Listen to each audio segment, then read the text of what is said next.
Assalamualaikum warahmatullahi wabarakatuh. Alhamdulillah. Alhamdulillahilladzi amarana bitafaqquh fid-din wa arsyadana ila ittiba'i sunnati sayyidil mursalin wa usalli wa usallimu ala rasulil amin wa alihi tahirin wa ashabihil akramin wa man tabi'ahum bi ihsanin ila yaumiddin. Qala ta'ala ya ayyuhalladzina amanu taqullaha haqqa tuqatih wa la tamutunna illa wa antum muslimun amma ba'd. Jamaah sekalian yang saya hormati, yang saya cintai karena Allah, yang semoga selalu dirahmati olehnya. Alhamdulillah, segala puji bagi Allah Ta'ala yang kebaikannya tak terhingga. Alhamdulillah, segala puji bagi Allah yang masih mencurahkan kebaikan dan nikmatnya kepada kita, termasuk pada malam hari ini kita masih diberi olehnya kesempatan, kemauan dan kemampuan untuk menambah kebaikan dengan berusaha menambah pengetahuan tentang agamanya. Dan kita akan melanjutkan materi kajian kita, kitab Aqidah yang ditulis oleh salah seorang imam besar dalam mazhab Hambali. Setelah dulu kita menyelesaikan kitab akidah yang disampaikan oleh Al-Imam Asy-Syafi'i, yakni kitab Al-Wasiyah. Bagi Al-Imam Asy-Syafi'i, sekarang kita mengkaji kitab akidah dari seorang imam dalam mazhab Hambali, yakni Al-Imam Ibnu Qudamah Al-Maqdisi rahimahullahu ta'ala, termasuk penyusun kitab fikih Hambali terbesar, yakni kitab Al-Mughni. Kitab Al-Mughni. Dan kita sampai pada poin yang keenam dari apa yang beliau sampaikan di dalam kitab ini, yang poin ini diberi judul At-Targhib fi Sunnah wa Tahdhir minal Bid'ah, yakni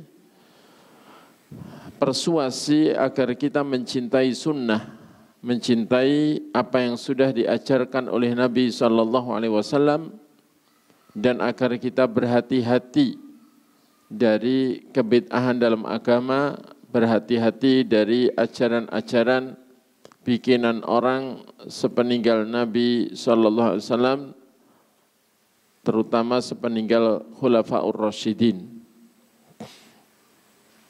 Beliau mengatakan, waqad umirna bil iktifa'i li atharihim wal ihtida'i bimanarihim wa hudhirna al muhdatsat wa ukhbirna annaha minad dalalat. Faqala an-nabiyyu sallallahu alaihi wasallam, alaikum bisunnati wa sunnatil khulafa'ir rasyidin al-mahdiyyin min ba'di, addu 'alaiha bin nawajidi wa iyyakum muhdatsatil umuri fa inna kulla muhdatsatin bid'ah wa kulla bid'atin dhalalah. Dan kita telah diperintahkan untuk meniti jejak-jejak Nabi dan para sahabatnya, dan untuk mengambil petunjuk dengan menara petunjuk mereka. Dan kita telah diperingatkan agar kita menjauhi semua ajaran baru dalam agama, dan kita telah diberi kabar bahwasannya ajaran-ajaran baru dalam agama yang dibikin-bikin, yang tidak pernah diajarkan Nabi, itu termasuk kesesatan-kesesatan. Maka Nabi SAW bersabda dalam hadisnya, ketika banyak perselisihan menimpa umat, alaikum bisunnati, wajib bagi kalian untuk berpegang teguh dengan sunnahku, yakni semua ajaranku, wa sunnatil khulafa'ir rasyidin al-mahdiyyin min ba'di, dan sunnahnya para khalifah-khalifah yang lurus, yang mereka itu mendapatkan petunjuk yang masih akan hidup sepeninggalku, yakni yang masih hidup sepeninggalku. Addu 'alaiha bin nawajid, gigitlah sunnah itu dengan geraham. Disuruh megang, terus digigit dengan geraham. Wa iyyakum muhdatsatil umur, dan jauhilah oleh kalian segala ajaran-ajaran baru yang diada-adakan yakni dalam agama, karena fa inna kulla muhdatsatin bid'ah wa kulla bid'atin dhalalah. Karena setiap ajaran baru yang dibuat-buat di dalam agama itu adalah bid'ah, dan setiap bid'ah yakni dalam agama tadi adalah kesesatan. Jamaah sekalian yang semoga selalu dirahmati Allah, dijelaskan oleh Syekh Muhammad Ibn Shalih Al-Utsaimin rahimahullah pernyataan Al-Imam Ibn Qudamah Al-Maqdisi rahimahullah ini, yakni pertama tentang al-iqtida' bihim fi dzalik wajib, bahwa mengikuti Nabi dan para sahabat terutama Khulafaur Rasyidin, mengikuti mereka dalam bagaimana beragama itu adalah wajib.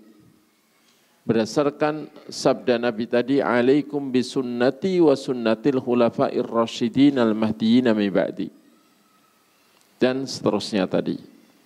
Wajib bagi kalian berpegang teguh dengan sunnahku dan sunnah para khalifah-khalifah yang lurus di atas petunjuk, yang mereka mendapatkan petunjuk yang masih hidup sepeninggalku. Gigitlah sunnah itu dengan geraham, dan jauhilah semua perkara baru dalam agama, dan seterusnya. Dan hadis ini sahih, diantaranya diriwayatkan oleh Imam Ahmad, Imam Abu Dawud, dan juga Imam At-Tirmidzi, dan Imam Tirmidzi mengatakan hadis ini hasan sahih, dan hadis ini juga dinyatakan sahih menurut penyelidikan Syekh Al-Albani dan juga sekelompok ulama muhaqqiqin. Kemudian tadi ada ungkapan sunnahku dan sunnah khulafaur rasyidin, dan juga ada ungkapan dari lisan Nabi tentang bid'ah, dan beliau menyebut supaya kita menjauhi bid'ah dengan alasan bahwa setiap kebid'ahan adalah kesesatan, yakni bid'ah dalam agama. Apa itu sunnah? Secara bahasa sunnah itu at-tariqah, jalan. Yakni at-tariqatul maslukah, jalan yang sudah pernah dilalui, itulah sunnah. Adapun bid'ah itu sesuatu yang baru, yang tidak pernah ada sebelumnya. Sedangkan sunnah menurut istilah makana alihi Nabi SAW wa ashabuh min aqidatin au amal, yakni apa saja yang dipegang oleh Nabi atau diajarkan oleh Nabi, dipegang oleh Nabi bersama para sahabatnya, baik berupa keyakinan ataupun berupa amalan. Itulah sunnah. Atau dengan ungkapan lain, dalam beberapa kitab disebutkan makna sunnah Rasul atau sunnah Nabi adalah kullu ma udifa ila Nabi sallallahu alaihi wasallam qaulan wa fi'lan wa takriran wa i'tiqadan wa takriran wa wasfan khalqiyan kana au khuluqiyan. Yakni semua yang disandarkan kepada Nabi, baik berupa ucapan atau perbuatan atau keyakinan atau persetujuan atau sifat, baik sifat fisik atau sifat perangai yakni akhlak. Maka semua yang disandarkan kepada Nabi bahwa dikatakan ini dari Nabi, itu adalah sunnah Nabi. Sehingga di antara sunnah Nabi ada yang wajib, di antara sunnah Nabi bahkan ada yang berupa rukun dalam agama ini, yang barang siapa meninggalkannya bisa menjadi kafir karena meninggalkannya. Dan di antara sunnah Nabi ada yang mustahab, tidak wajib, dalam artian kalau dikerjakan mendapat pahala, kalau ditinggalkan tidak berdosa. Ya. Selama orang tidak membencinya, maka dia tidak berdosa saat dia meninggalkannya. Dan di antara sunnah Nabi bahkan sunnah jibiliyah, karena termasuk sunnah tadi diungkapkan yakni berupa sifat, termasuk sifat fisik. Seperti Nabi pernah berambut panjang sampai hampir menyentuh bahu atau pundak. Ini sunnah jibiliyah istilahnya, karena laki-laki di masa itu banyak atau umum seperti itu, atau pakai serban. Ya. Itu adalah sunnah jibiliyah yang Nabi tidak pernah menganjurkan, Nabi tidak pernah menyebutkan keutamaannya. Adapun hadis-hadis tentang keutamaan sorban, imamah, itu semuanya adalah sangat lemah, bahkan banyak darinya yang palsu. Kemudian ada yang disebut yakni sunnah afdhaliyah. Sunnah afdhaliyah.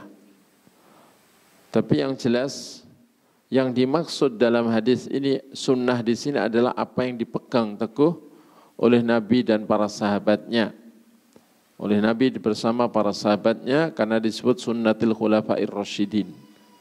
Taib. Dan termasuk dalil yang menunjukkan wajibnya mengikuti sunnah ini adalah pernyataan dari Allah Ta'ala bahwa Nabi kita diutus itu menjadi panutan. Sehingga orang yang menjadi umat beliau, yakni sejak beliau diutus sampai hari kiamat, itu wajib terikat dengan satu utusan yang telah diutus untuk menjadi panutan ini. Sehingga mengikuti Nabi itu adalah kewajiban. Dan beliau adalah panutan terbaik. Sebagaimana Allah katakan dalam surah Al-Ahzab ayat 21, laqad kana lakum fi Rasulillahi uswatun hasanah. Liman, yakni liman kana yarjullaha wal yawmal akhir wa dzakarallaha katsira. Sungguh menjadi contoh yang baik bagi kalian pada diri Rasulullah sallallahu alaihi wasallam. Yakni bagi siapa? Contoh yang baik bagi siapa? Yakni bagi orang yang memang berharap bertemu Allah dalam keadaan ridha dan diridhoi.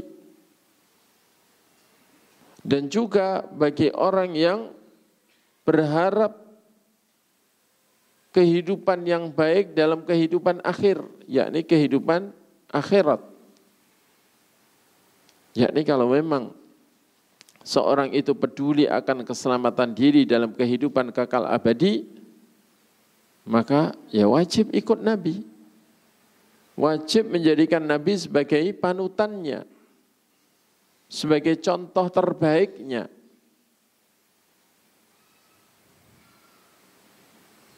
Dari situ kita tahu bahwa ayat ini walau kalimatnya adalah berita, tapi maksudnya adalah perintah agar kita menjadikan beliau sebagai panutan di dalam perihidup ini dan lebih lagi dalam keyakinan sebagai pilar-pilar agama, pokok-pokok ajaran agama, dan juga dalam ibadah, tata cara ibadah kepada Allah Ta'ala, karena ibadah kepada Allah memang tujuan kita dicipta di dunia ini. Jamaah sekalian yang semoga selalu dirahmati Allah. Dan sabda Nabi tadi, alaikum bisunnati, wajib bagi kalian berpegang teguh dengan sunnahku, ini ternyata tidak cukup titik di situ. Tapi juga harus kepada berpegang dengan sunnah khulafa ar-rasyidin. Kemudian dalam kalimat setelahnya, Nabi mengatakan tamassaku biha wa addu 'alaiha bin nawajid. Bukan tamassaku bihima wa addu 'alaihima. tapi biha, ya, dengan satu sunnah itu.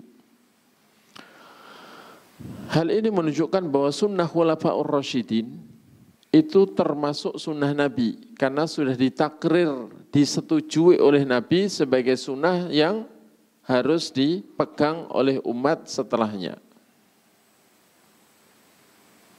Sehingga ini pasti karena Nabi kita sudah diberitahu oleh Allah Ta'ala bahwa khulafaur rasyidin,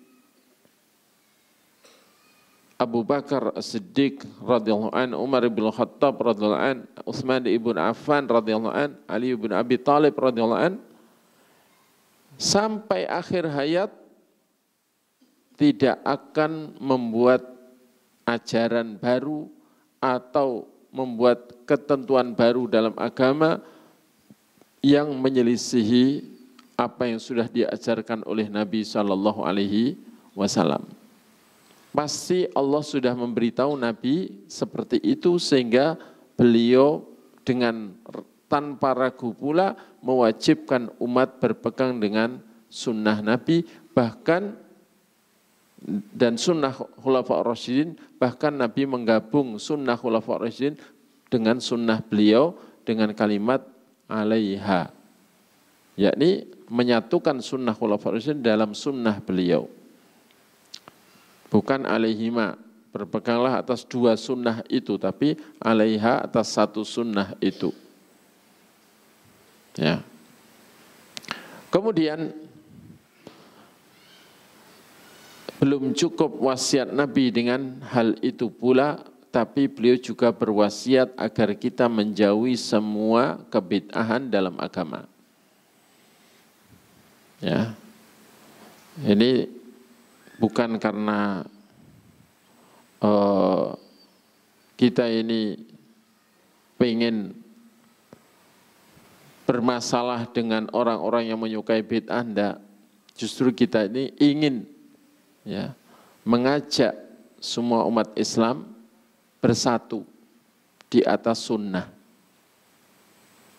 Ya. Jadi menjelaskan tentang bid'ah ini jangan sampai dianggap dakwah yang memecah belah umat.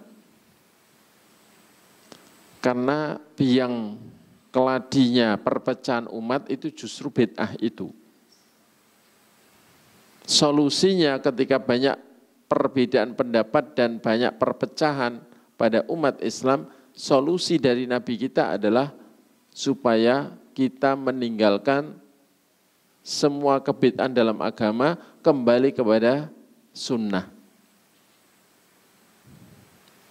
Karena biangnya penyebab perpecahan adalah ajaran baru yang muncul dalam agama. Karena setiap ajaran baru dalam agama, apalagi dalam bab akidah, itu biasanya dapat pengikut.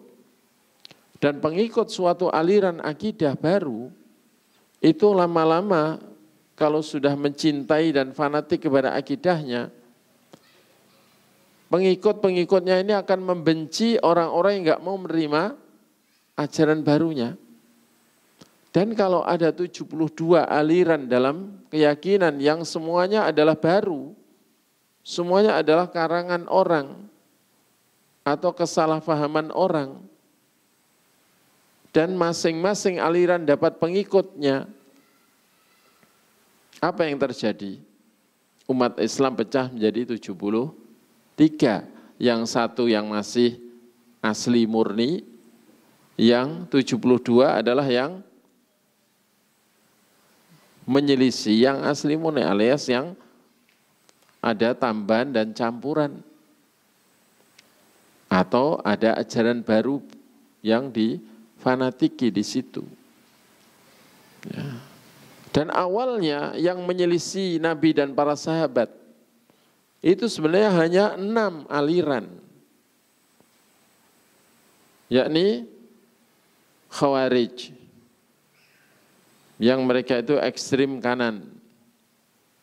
Hebat memang semangatnya, luar biasa dalam melaksanakan kewajiban dan meninggalkan semua yang diharamkan. Karena mereka punya kebid'ahan berupa keyakinan bahwa pelaku dosa besar dari kalangan orang beriman sekalipun itu murtad.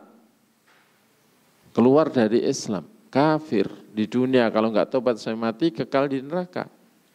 Sehingga mereka dikenali sebagai kelompok yang paling takut berbuat dosa. Khawarij. Kemudian muncul yakni lawan dari Khawarij yang ekstrim kiri, yakni Murji'ah. Kemudian juga muncul Rafidhah Syiah dan juga muncul Qadariyah, muncul lagi lawan dari Qadariyah Jabriyah, dan muncul Jahmiyah yang menyimpang dalam bab asma wa sifat. Nah, 6 ya aliran baru, aliran bid'ah, berakidah bid'ah. Ini akhirnya masing-masing pecah menjadi 12. Ya, pecahnya itu dalam bab ini niru itu, tapi dalam bab lain berbeda lagi dengan yang lain. Begitu. Dan itu bisa dilihat di kitab Talbis Iblis karya Al-Imam Ibnul Jauzi. Ya, penyebutan 72 ahlu bid'ah atau kelompok bid'ah dalam akidah. Akhirnya masing-masing akidah dapat pengikut dan akhirnya umat Islam sesuai yang dikabarkan Nabi, yang Nabi itu memang sudah pernah diberitahu oleh Allah tentang kondisi umatnya sampai hari kiamat, akan terjadi begini, akan menimpa umat demikian, termasuk perpecahan umat, dan Nabi sudah pesan ngasih solusi. Yakni kalau memang ingin selamat dari neraka, tinggalkan firqah itu menuju Islam yang masih asli dan murni sebagaimana dipegang oleh Nabi bersama para sahabat. Sataftariqu ummati ala 73 millah. Dalam riwayat lain firqah. Umatku akan pecah menjadi 73 aliran atau golongan. Ini bukan organisasi. Kalau organisasi kaum muslim itu seluruh dunia ratusan, bahkan bisa ribuan. Tapi ini adalah aliran pemahaman dalam akidah.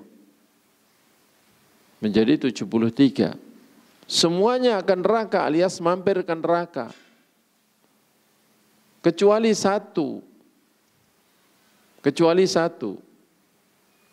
Yang satu yang gimana? Maksudnya Nabi mengatakan kecuali satu. Ini mengandung anjuran, ayo kalau memang ingin selamat dari neraka, jangan tetap fanatik dalam aliran baru itu.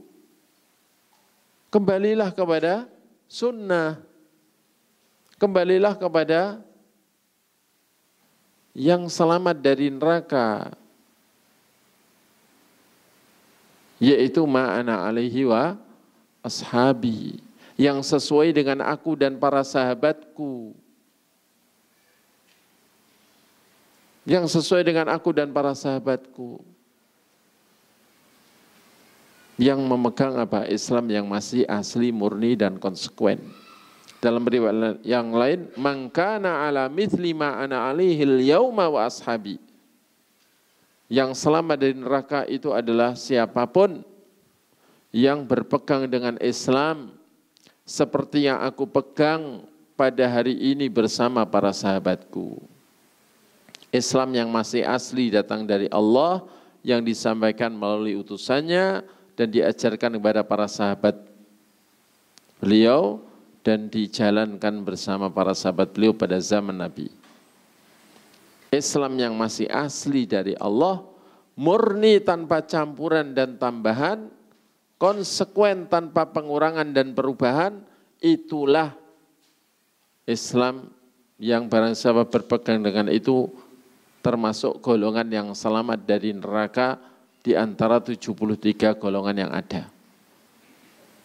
Terus kalau ada yang bertanya, lo 72 yang ke neraka itu apa kekal? Jawabannya tidak. Tidak kekal. Karena mereka masih diakui sebagai umat Nabi. Cuman berapa lama di neraka ini sesuai dengan sejauh mana penyimpangannya masing-masing dari sunnah Nabi dan Khulafaur Rasyidin, dari sunnah Nabi dan para sahabatnya. Semakin jauh menyimpang dan semakin banyak penyimpangannya dalam bab-bab agama ini, maka ya semakin lama di neraka. Secara globalnya begitu, meskipun ada boleh jadi beberapa orang karena tidak tahu, kemudian karena ketidaktahuannya Allah memaafkannya. Beda dengan orang yang sudah diberitahu panggah ngengkel, ya, bantah, menutup diri dari kebenaran, tidak mau kalau enggak dari golongannya, fanatik tetap dengan kebid'ahannya. Nah, itu beda lagi nanti di akhiratnya nasibnya. Nah, jamaah sekalian yang semoga selalu dirahmati Allah.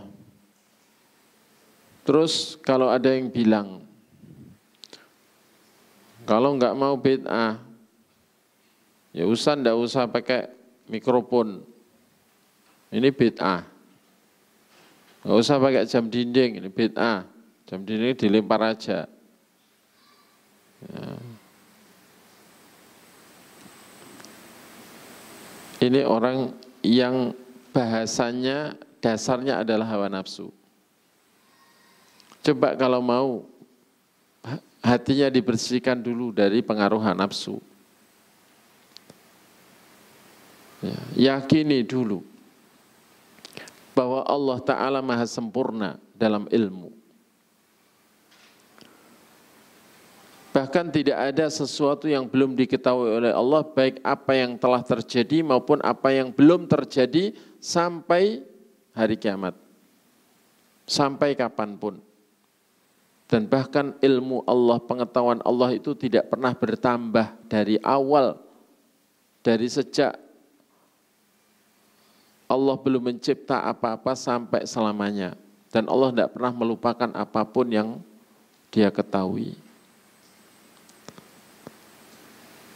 Yang keyakinan itu harusnya mendasari keyakinan bahwa agama Allah yang sudah dinyatakan sempurna oleh Allah sendiri dan telah disampaikan dengan sempurna pula oleh utusan yang terbaik, yakni Nabi kita Muhammad SAW, tentunya sudah tidak membutuhkan tambahan, tidak membutuhkan campuran lagi.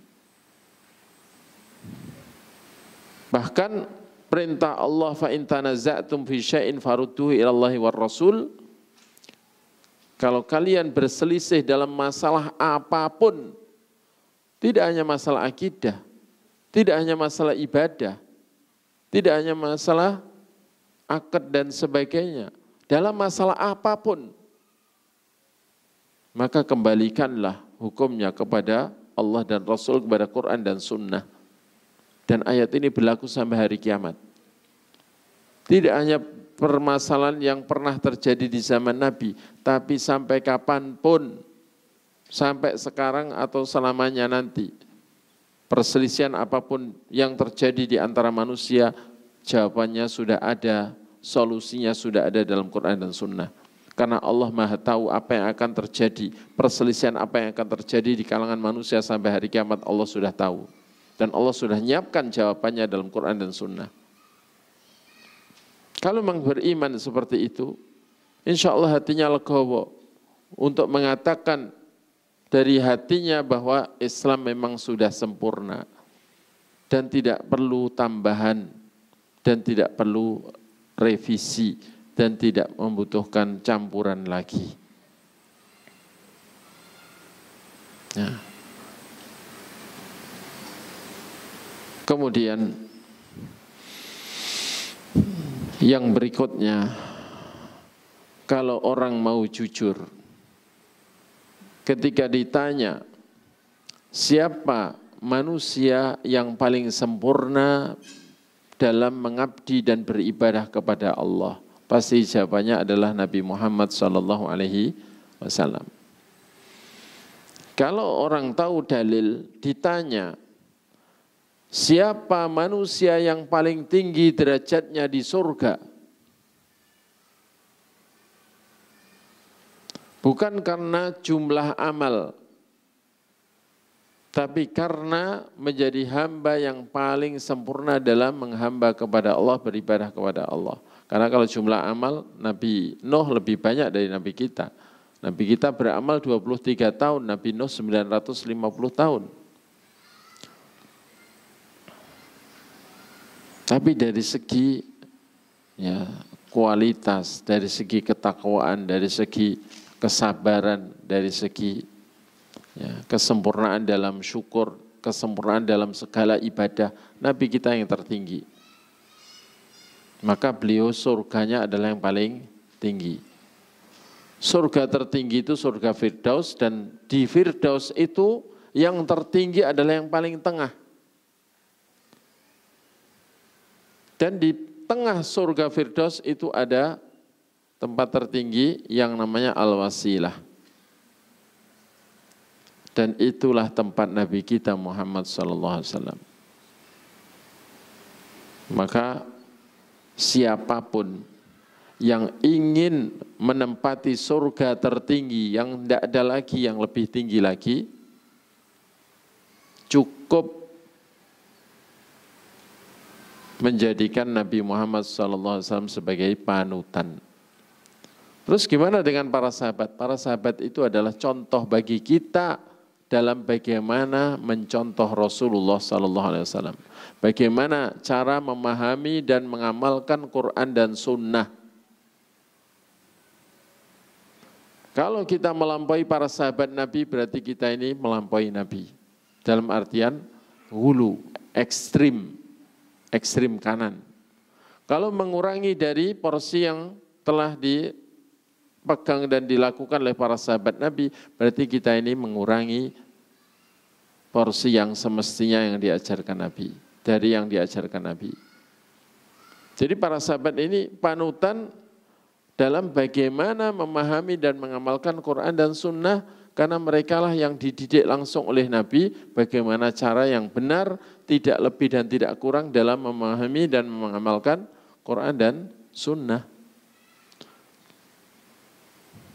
Yang paling pas menjadi penganut Nabi adalah para sahabat beliau. Ya. Itu maksudnya kenapa para sahabat ini selalu dibawa-bawa, tidak boleh ditinggal. Karena itu, maka kalau sudah yakin bahwa Nabi adalah yang paling tinggi derajatnya, saya yakin orang yang jujur tidak ingin masuk surga, dapat kedudukan lebih tinggi dari Nabi Muhammad SAW, karena memang nggak ada tempat lagi yang lebih tinggi, itulah ya. Maksimalnya kita ini bertetangga dengan Nabi, tapi agak bawah, gitu loh ya, agak bawahnya, tapi dekat. Kan enggak ada yang pengen saya tinggal yang pokoknya lebih tinggi dari istana Nabi. Enggak apa-apa walau di pohon-pohon tinggalnya. Pohon-pohon surga yang tinggi-tinggi. Enggak akan begitu kan. Tetap enak di istana kan begitu. Nah, panutannya cukup Nabi. Panutan terbaik maksudnya adalah Nabi. Sehingga kenapa harus, kalau Nabi begini, kurang. Ini kalau gitu ajaran Nabi saya tambahi aja biar tambah banyak. Biar lebih baik lagi. Loh yang terbaik itu Nabi. Bahkan Nabi pernah bersumpah bahwa kebaikan itu sudah sempurna diajarkan, tidak ada lagi kebaikan yang terlewatkan dari ajaran beliau. Sehingga kalau ada orang membuat ajaran baru dan mengatakan itu baik, ajaran barunya itu baik, itu menurut Nabi bukan baik. Karena kalau memang baik, sudah beliau ajarkan. Kalau belum beliau ajarkan, berarti itu bukan baik. Nabi bersumpah, "Walladzi nafsu Muhammadin biyadih, ma min syai'in yuqarribukum ilal jannah wa yubaidukum anin nar illa waqad amartukum bih." Demi zat yang jiwaku ada di tangannya, yakni demi Allah, tidak ada satupun kebaikan yang bisa mendekatkan kalian ke surga dan bisa menjauhkan kalian dari neraka, kecuali sungguh aku telah memerintahkannya. Jadi benar-benar enggak ada yang terlewatkan dari ajaran Nabi tentang kebaikan itu. Karena itu beliau secara mantap dan pasti tanpa ragu pun mengatakan, man amila amalan laisa alaihi amruna fahuwa raddun. Barang siapa mengamalkan suatu amalan ibadah apapun yang enggak ada perintahnya dari kami, maka tertolak. Loh, kalau memang baik kenapa ditolak? Loh, kalau memang baik pasti sudah diperintahkan Nabi. Kalau belum diperintahkan berarti bukan baik, maka ditolak. Karena Allah itu thayyib, la yaqbalu illa thayyiban. Allah itu maha baik dan tidak mau menerima kecuali yang baik. Dan yang baik itu adalah yang sudah diperintahkan oleh Allah dan Rasul-Nya, dan apa yang belum pernah diperintahkan, maka itu bukan termasuk kebaikan.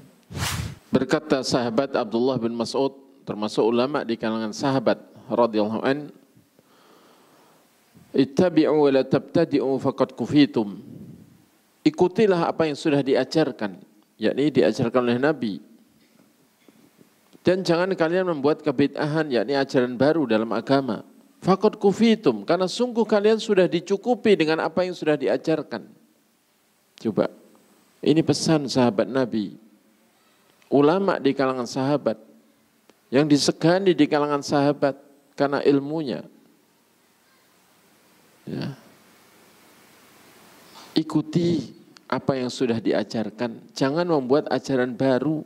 Sungguh kalian sudah dicukupi dengan apa yang sudah diajarkan. Mau surga tertinggi cukup. Nabi sudah cukup mengajarkan kebaikan untuk menggapai surga tertinggi sekalipun. Ingin dekat dengan Nabi, istana Nabi, Nabi sudah cukup dalam mengajarkan kebaikan semuanya itu. Nah, tidak ada yang terlewatkan.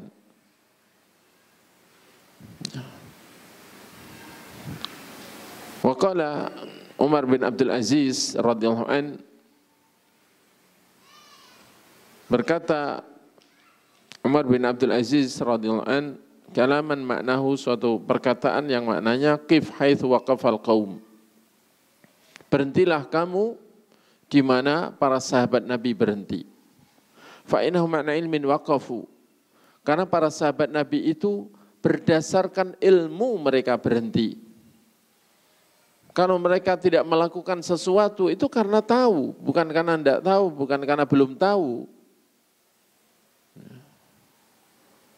Wa bi basarin nafidin kaffu, dan atas pandangan yang tajam yang menembus, mereka itu mencegah diri dari melakukan sesuatu. Kalau mereka tidak melakukan itu karena memang tahu betul dan punya pandangan yang nembus sampai akibatnya nanti gimana. Wahum ala kashfiha kanu aqwa, dan para sahabat Nabi itu kalau mau menyingkap hal-hal yang harus disingkapkan tentang agama ini, mereka itu yang paling kuat, paling mampu untuk menyingkap segala ilmu. Wabil fadli law kana fiha ahra, dan para sahabat Nabi itu terhadap keutamaan, terhadap pahala, terhadap keutamaan apapun, kalau memang ada, mereka itu paling berambisi untuk mengamalkannya. Ya. Fala in qultum hadatsa ba'dahum, maka jika kalian berkata, oh telah terjadi ajaran baru setelah para sahabat Nabi, fama ahdathahu illa man khalafa hadiyahum wa raghiba an sunnatihim. Maka tidak ada, dijamin tidak ada yang membuat ajaran baru itu kecuali orang yang memang telah menyelisih petunjuk para sahabat Nabi. Wa raghiba an sunnatin, dan telah membenci ajaran atau sunnahnya para sahabat Nabi. Walaqad wasafu minhu ma yashfi wa takallamu minhu bima yakfi. Karena sungguh para sahabat Nabi telah mensifati agama ini sesuai yang mereka dapat dari Nabi itu dengan pensifatan yang sudah mencukupi, mengobati segala ketidaktahuan.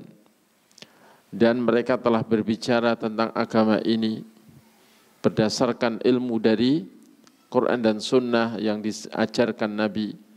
Itu mereka sudah membicarakannya dengan pembicaraan yang sudah mencukupi. Fama fawqahum muhassirun wa madunahum muqassirun. Sehingga apa saja yang melampaui para sahabat Nabi itu berarti orang yang berlebihan dalam agama, artinya ekstrim kanan, menyimpang ke kanan, dan apa yang mengurangi dan apa yang di bawahnya para sahabat Nabi porsinya itu berarti orang yang mengurangi dari porsi yang semestinya alias ekstrim kiri. Laqad qassara anhum qaumun fajafu.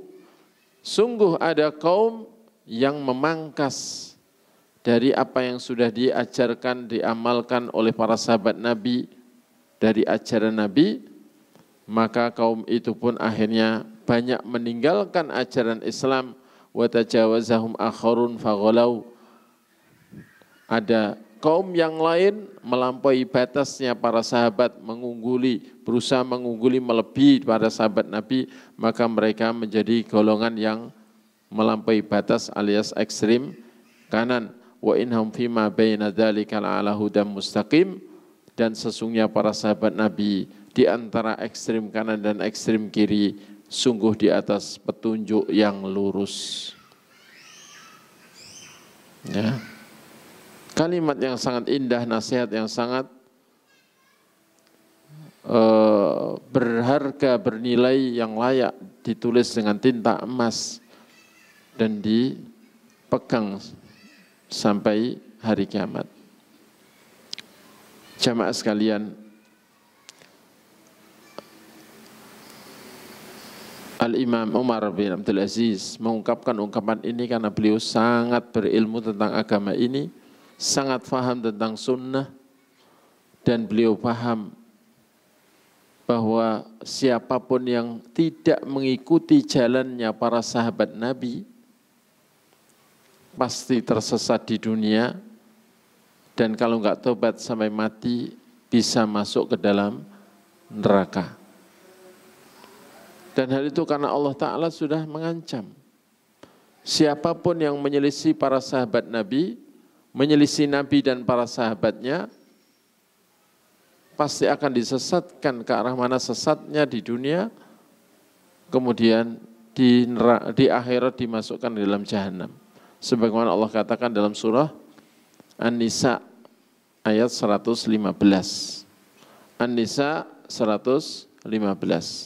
Wa may yushaqiqir rasula min ba'di ma tabayyana lahul huda wa yattabi' ghaira sabilil mu'minin nuwallihi ma tawalla wa nuslihi jahannam wa sa'at masira. Siapapun yang menyelisih Rasul, dan siapapun yang menyelisih Rasul setelah jelas baginya petunjuk bahwa Rasulullah demikian, dia menyelisihnya dengan berbagai alasan. Apa alasannya itu enggak umum di daerahnya atau gimana, tidak sesuai nafsunya. Pokoknya menyelisih Rasul setelah jelas baginya petunjuk, wa yattabi' ghaira sabilil mu'minin, dan dia mengikuti selain jalannya orang-orang beriman. Orang beriman yang dimaksud ayat itu siapa? Para sahabat Muhajirin dan Ansar.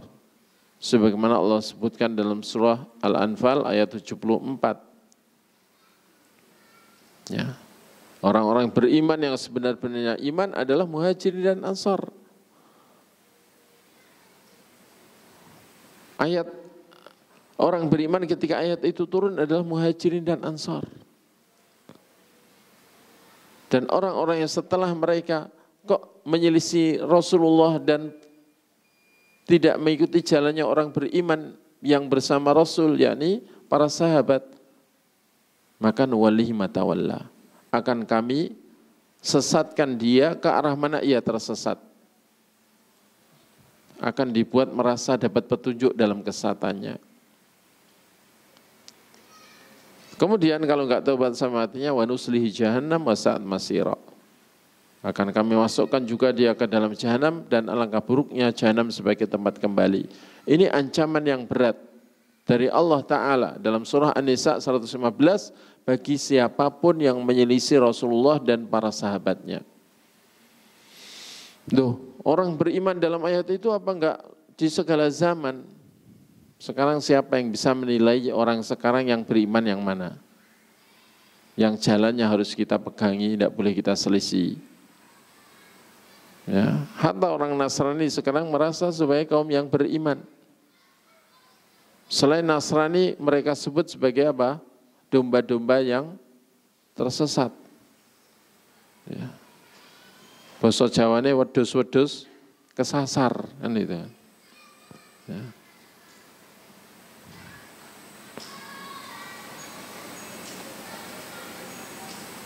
Adapun yang berhak menilai siapa kaum beriman yang benar-benar iman adalah yang maha tahu segala apa yang ada dalam zahir batinnya manusia. Siapa? Allah Ta'ala. Dan Allah sudah menyatakan golongan orang yang beriman yang benar-benar beriman adalah para sahabat Nabi Muhajirin dan Ansar. Dan mereka sudah wafat. Sampai hari kiamat ayat yang menyatakan para sahabat itu orang beriman, ini berlaku. Adapun orang yang masih hidup sekarang, walau sekarang ini imannya bagus, tidak aman. Boleh jadi akhir hayat dia imannya kurang bagus. Imannya surut, akhirnya bisa jadi orang itu su'ul khotimah sehingga nggak bisa jadi panutan. Tapi kalau sudah wafat dan sampai wafat tetap ayatnya berlaku untuk mereka, itu aman untuk jadi panutan. Ya. Mana dalil yang menunjukkan para sahabat Nabi itu orang beriman yang benar-benar iman? Allah katakan dalam surah Al-Anfal 74, alladzina amanu wa hajaru wa jahadu fi sabilillah walladzina awaw wa nasaru ulaika humul mu'minuna haqqan. Lahum maghfiratu wa rizqun karim. Orang-orang yang telah beriman, ketika ayat itu turun, yang telah beriman siapa? Para sahabat. Dan telah berhijrah, yakni dari Makkah menuju Madinah siapa? Muhajirin. Dan telah berjuang di jalan Allah, yakni bersama Nabi. Muhajirin. Walladzina awaw wa nasaru, dan orang-orang yang memberi tempat tinggal mereka dan menolong mereka siapa? Ansar. Orang-orang yang telah beriman dan telah berhijrah dari Makkah menuju Madinah dan telah berjuang di jalan Allah dan orang-orang yang memberi tempat tinggal mereka dan menolong mereka, berarti Muhajirin dan Ansar. Ulaika humul mu'minuna haqqan. Mereka itulah orang-orang yang beriman yang sebenar-benarnya iman. Lahum maghfiratu wa rizqun karim. Kalau ada yang bilang, mereka kan juga manusia, bisa salah. Mereka kan tidak maksum. Kenapa harus kita jadikan panutan? Kenapa jalan mereka harus kita ikuti? Kata Allah, lahum maghfiratun wa rizqun karim.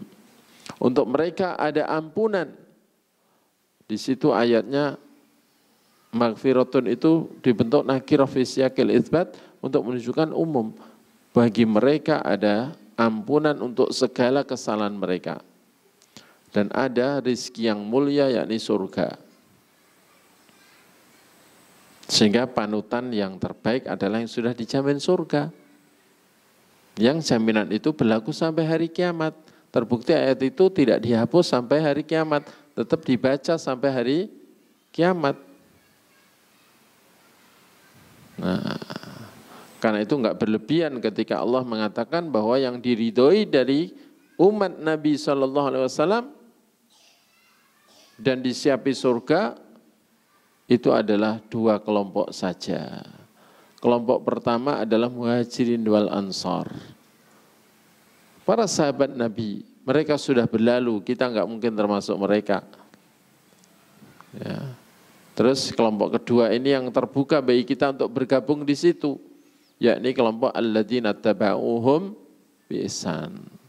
Orang-orang yang mau mengikuti para sahabat Nabi Muhajirin dan Ansar itu dengan cara yang baik. Mengikuti dalam apa ya? Dalam keyakinan, dalam akidah, dalam ibadah, ya, dalam bagaimana memahami Quran dan Sunnah, ya, bagaimana mencontoh Nabi. Ya, itu sebagaimana Allah ungkapkan dalam surah At-Taubah ayat 100 yang saya yakin jamaah hafal semuanya. Ya, bahwa yang diridhai Allah dari umat Nabi Muhammad SAW hanya dua kelompok ini. Kelompok pertama adalah Muhajirin wal Ansar, as-sabiqunal awwalun minal muhajirin wal ansar, dan kelompok kedua adalah kelompok alladzina tabauhum bi ihsan. Kelompok pertama adalah para pendahulu yang awal dari kalangan Muhajirin dan Ansar. Kelompok kedua adalah orang-orang yang mau mengikuti mereka dengan baik. Maka radhiyallahu anhum wa radu'an. Allah ridha kepada mereka semua dan mereka ridha kepada Allah. Sebagaimana Allah sebutkan dalam At-Taubah ayat 100. Dan masih banyak ayat yang menunjukkan pujian Allah Ta'ala terhadap para sahabat Rasulullah SAW. Ya, termasuk pujian Allah kepada 1.400 sahabat Nabi yang ikut perjanjian Hudaybiyah, yang baiat kepada Nabi di bawah pohon di Hudaybiyah, yang Allah sudah menyatakan ridhonya untuk mereka semua, dan Allah menyebut mereka sebagai orang beriman. Laqad radiyallahu 'anil mu'minina idh yubayyi'unaka tahta syajarah. Sungguh Allah telah ridha kepada orang-orang beriman yang berjanji setia kepada Muhammad di bawah pohon itu, yakni di Hudaybiyah. Saat itu ada 1.400 sahabat Nabi. Fa'alima ma fi qulubihim. Allah telah tahu segala apa yang ada dalam hati mereka. Fa'anzala sakinata 'alaihim. Maka Allah pun menurunkan ketenangan kepada mereka, wa asabahum fathang qariba. Dan Allah akan memberi hadiah kepada mereka berupa kemenangan yang sudah dekat. Belum lagi hadis-hadis Nabi yang memuji para sahabatnya dan menyatakan para sahabat beliau sebagai generasi terbaik Islam. Bahkan sebaik-baik manusia adalah para sahabat beliau. Jadi setelah para Nabi adalah para sahabat beliau. Ini menunjukkan bahwa wasiat Al-Imam Umar bin Abdul Aziz rahimahullah tadi tidaklah berlebihan. Dan pesan dari Abu Amr Imam Al-Auza'i radhiyallahu an, alaika bi athari man salaf wa in rafadaka nas wa iyyaka wa ara'ar rijal wa in zakhrafuhu laka bil qaul. Ini juga layak untuk diabadikan, dicatat dengan tinta emas. Wajib bagimu berpegang dengan riwayat-riwayat orang yang telah mendahului kamu, yakni para sahabat radhiyallahu anhum, para tabi'in atau tabi'in, meskipun manusia umumnya menolakmu. Wajib bagimu berpegang dengan ajaran yang diriwayatkan dari para salaf, para sahabat, kemudian para tabi'in dan atba'ut tabi'in, meskipun keumuman manusia menolakmu. Wa iyyaka ara'ar rijal, dan jauhilah olehmu pendapat-pendapat orang. Wa in zakhrafuhu laka bil qaul, meskipun mereka itu pandai menghias-hiasi pendapatnya dengan berbagai ucapan yang indah yang nampak benar. Ya. Ini pesan Al-Imam Abu Amr Al-Auza'i rahimahullahu ta'ala. Dan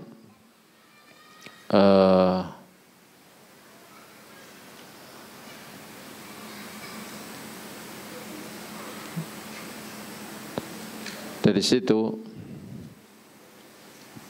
kita tahu betapa pentingnya kita kembali kepada sunnah, berpegang teguh dengannya, meskipun di akhir zaman mungkin banyak orang menolaknya, ya tidak apa-apa, ya karena kita di akhirat nanti di pengadilan Allah tidak akan Allah permasalahkan kita ketika kita menyelisih umumnya orang atau banyaknya orang, tapi kita akan dipermasalahkan oleh Allah ketika kita menyelisih satu orang, yakni Rasulullah Sallallahu Alaihi Wasallam. Kemudian setelah itu menyelisih para sahabat Nabi Sallallahu Alaihi Wasallam, karena Allah sudah menyatakan ridhonya kepada mereka dan kepada orang yang mengikuti mereka dengan baik. Berarti kalau tidak mau mengikuti jalannya para sahabat dalam bagaimana memahami dan mengamalkan Quran dan Sunnah, maka di pengadilan Allah nanti pasti banyak masalah. Banyak masalah. Ya, hisabnya bisa berat. Padahal man khusiba faqad halak, kata Nabi, barang siapa dihisab, yakni dengan sifat hisab yang berat, niscaya dia binasa. Niscaya dia binasa. Baik, ini semua diungkapkan bukan untuk memecah belah umat, tapi justru untuk menyatukan umat, supaya umat Islam legowo meninggalkan biang keladinya perpecahan, menyatu bersatu di atas sunnah yang diridhai Allah Ta'ala, yakni sunnah Nabi SAW dan Khulafaur Rasyidin. Dan memang itulah wasiat Nabi, kenapa beliau ketika menyebut perselisihan, banyaknya perpecahan, selalu mengisyaratkan supaya kembali kepada sunnah beliau dan para sahabat beliau. Nah, mungkin sebelum diakhiri ada 1-2 pertanyaan, silakan.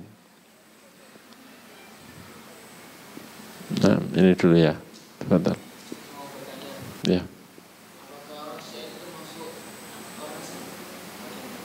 Apakah orang Syiah itu termasuk bagian dari Islam? Nah, kalau gulah minasyiah, minar rawafid, rafidah, yakni Syiah yang berlebihan, ya, yang disebut rafidah, yang mereka ini sampai mengkafirkan Khulafaur Rasyidin selain Ali, ya, dan mengkafirkan para sahabat kecuali 3. Mereka meyakini Abu Bakar, Umar, Utsman, Muawiyah dan semua yang setuju dengan kekhalifahan mereka itu dianggap murtad semua, ya, sehingga para sahabat Nabi dianggap pengkhianat dan murtad kecuali sahabat Abu Dzar Al-Ghifari, Salman Al-Farisi dan Miqdad bin Al-Aswad. Maka kelompok Rafidah, Syiah Rafidah yang sudah seperti itu, banyak ulama mengatakan mereka sudah di luar Islam, di luar 72 golongan yang ada. Ya, termasuk Syiah yang menuhankan Ali atau juga menuhankan Husain. Maka itu sudah juga menuhankan Fatimah. Maka itu sudah di luar Islam, di luar 72 kelompok yang disebut Nabi. Tapi di antara pecahan Syiah ada yang masuk 72 itu. Ya. Yang otomatis 72 itu memang tersesat. Sehingga enggak ada istilah Syiah tidak sesat, enggak ada. Ya. Cuman kesesatannya sejauh mana ini nanti sesuai dengan seberapa dia menyelisih dan dalam hal apa ia menyelisih Nabi dan para sahabatnya. Nah, ada lagi? Betul?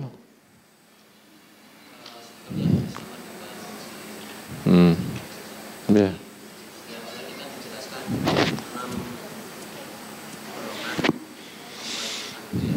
Ya.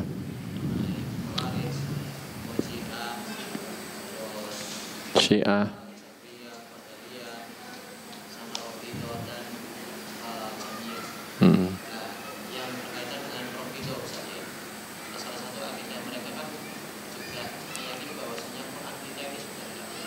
Iya.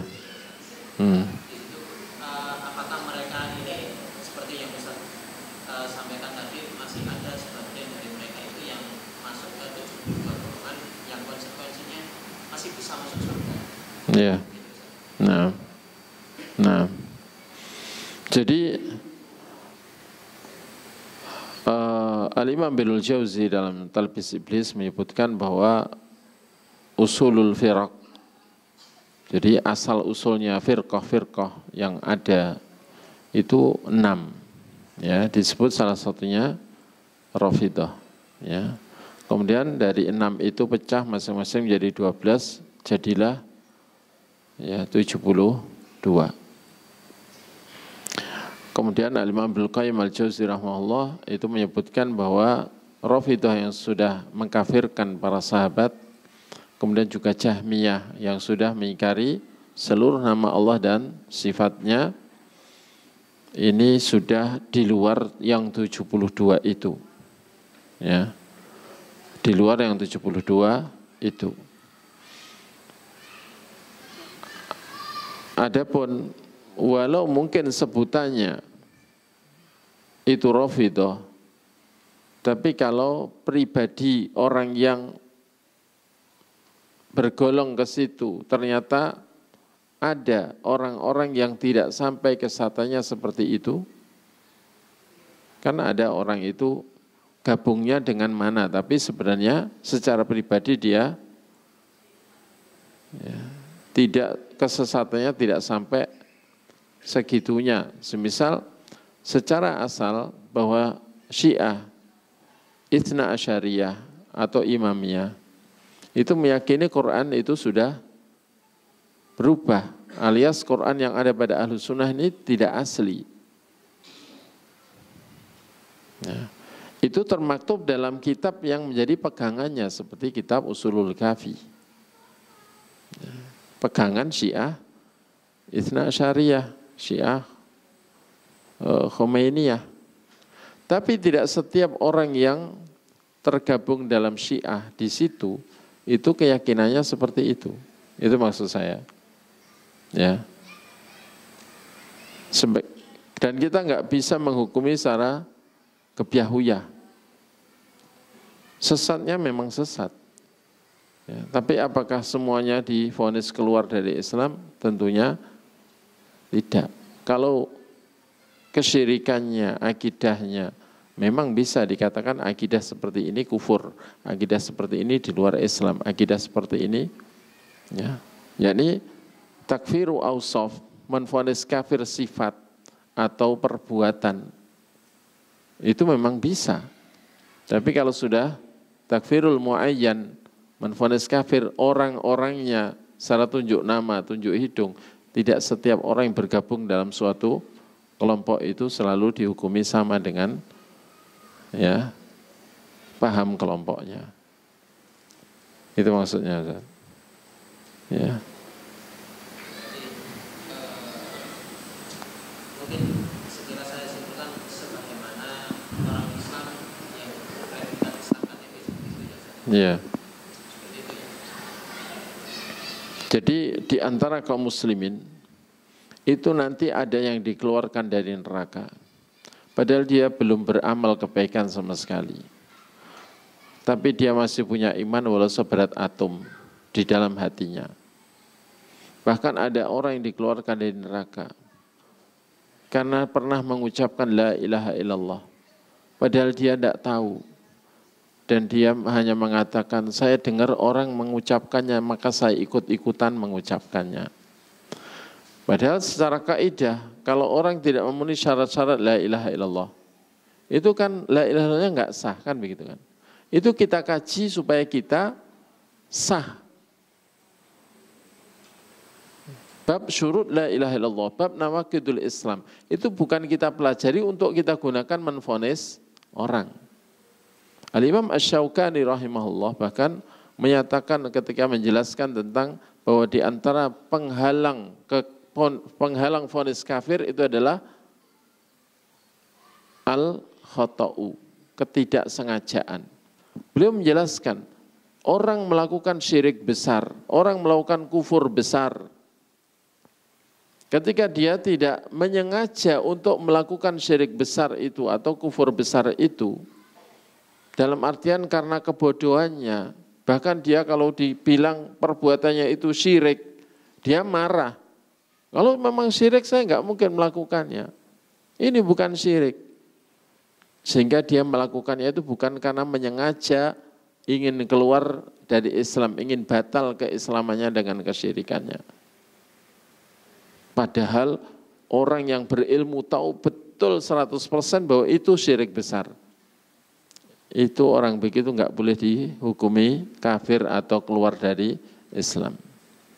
Karena dia tidak pernah punya niat untuk keluar dari Islam. Dia berarti telah bersalah.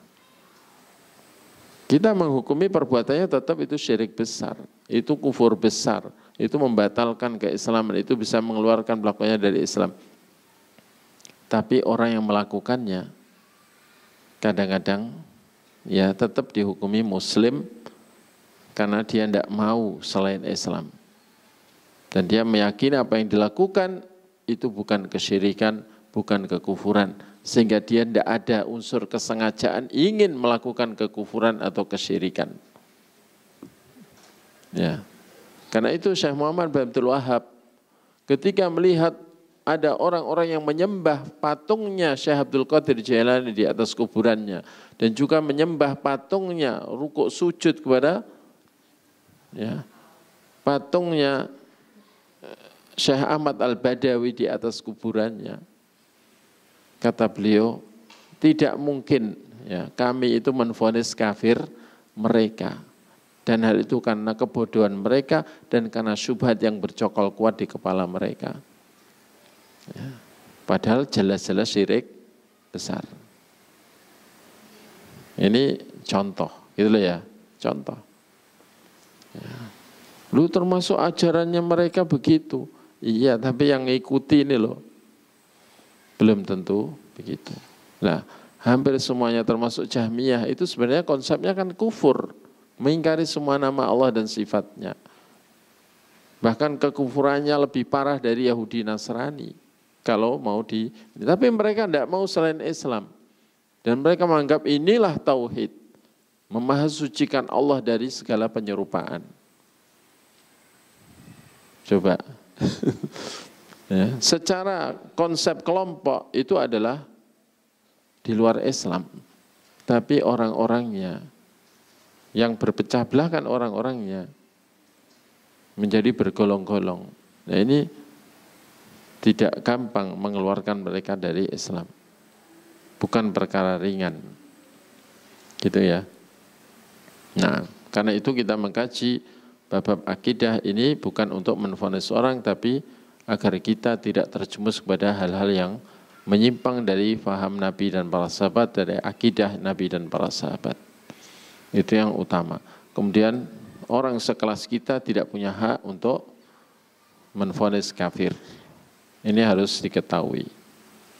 Itu haknya para orang-orang yang mendalam ilmu, para ulama, ya qadhi, ar-rasikhuna al-ilm. Ini penting, ar-rasikhuna fil ilm. Dan itu di bab takfir, qadhiyatut takfir baina ahli sunnah wa firaqid dalal, ya, permasalahan vonis kafir antara ahli sunnah dibandingkan firqah-firqah yang sesat, itu jelas gamblang dibahas tentang masalah itu. Baik. Mungkin itu ya. Kita akhiri dengan doa kafaratul majelis. Subhanakallahumma bihamdika asyhadu an la ilaha illa anta astaghfiruka wa sallallahu ala nabiyyina Muhammad wa ala alihi wa sahbihi wa akhiru da'wana alhamdulillahi rabbil alamin. Wassalamu alaikum warahmatullahi wabarakatuh.